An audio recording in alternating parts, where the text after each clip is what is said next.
Onun için derim bu Hanıt zamanları, evet çok güzel tiyatro neler oldu bu. Tiyatro denildi işte yıllar neler, bu toplam neler, oyunlar, scenerovkalar oldu.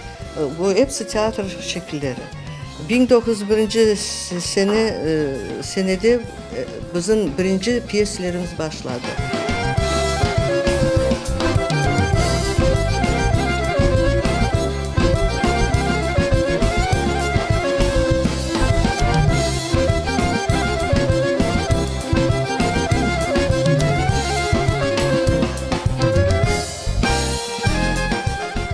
...1901 senede bizim birinci piyeslerimiz başladı. Bu tarihimizde birinci basamaklar, tiyatro basamakları.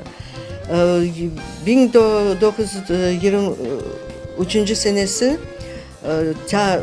devlet tiyatromuz açıldı.